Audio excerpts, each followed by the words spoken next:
सभी श्रोता बंधु, अपने देश की आन बान शान भारत माता के स्वाभिमान के प्रति इस देश के गौरवशाली प्रधानमंत्री माननीय नरेंद्र मोदी जी को और तीसरी बार प्रधानमंत्री बनने पर और उनके मंत्रिमंडल को मेरी ओर से बहुत बहुत शुभकामनाएं।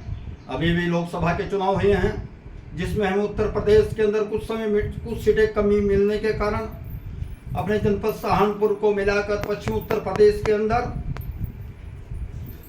आरोप और प्रत्यारोप का बोलबाला हो रहा है। हमें किसी भी जाति विशेष पर, किसी भी विशेष समाज पर आरोप और प्रत्यारोप नहीं लगाने चाहिए, क्योंकि इस तरह के आरोप प्रत्यारोप से हम समाज को कमजोर कर रहे हैं और विरोधी के मिशन को मजबूत कर रहे हैं।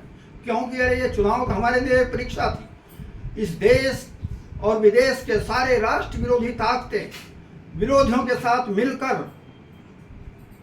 हमारे समाज को जातिवाद में बांटकर हमें लड़वाने का काम कर रही थी।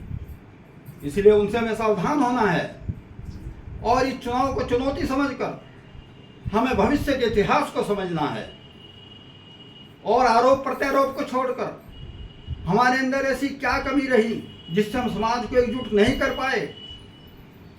मैं आपको 1991 की घटना बताना चाहता हूं कि अयोध्या के अंदर उस समय वर्तमान सरकार ने वहां निहत्थे राम सेवकों पर जिस प्रकार गोलियां बरसाई थी और खून बहाया था, हिंदू समाज ने उसे अपना मान सम्मान और स्वाभिमान समझकर उसका उत्तर दिया था। उन दिनों उत्तर प्रदेश के अंदर माननीय मुख्यमंत्री कल्याण सिंह जी के नेतृत्व में स्पष्ट बहुमत की सरकार बनाई थी। सारे राजनीतिक दलों के नेता अपने अपनी पार्टियों का प्रचार कर रहे थे, लेकिन आज तो वो सारे राजनीतिक दलों के बड़े नेता हमारे साथ खड़े हैं, हमारी पार्टी में हैं, फिर भी हम प्रदेश में पिछड़ गए। आखिर क्यों? इसके मुख्य 3 कारण मैं समझता हूं। नंबर 1, जो मैंने पहले आपको बताया कि विरोधी समाज के अंदर जातिवाद का जहर घोलकर समाज को बांटने में सफल हुए हैं। दूसरा, भारतीय जनता पार्टी राष्ट्रीय स्वयंसेवक संघ के साथ मिलकर रचनात्मक सहयोग नहीं ले पाई। और नंबर 3, हमारा कार्यकर्ता निराश था, उदास था, हताश था। हमने उसकी बात नहीं सुनी।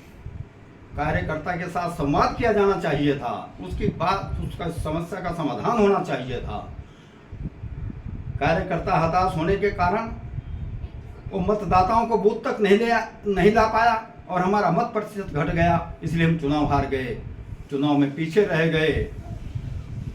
हमें निराश नहीं होना चाहिए, बल्कि एकजुट होकर भविष्य को सुधारना चाहिए। इन्हीं शब्दों के साथ जय श्री राम।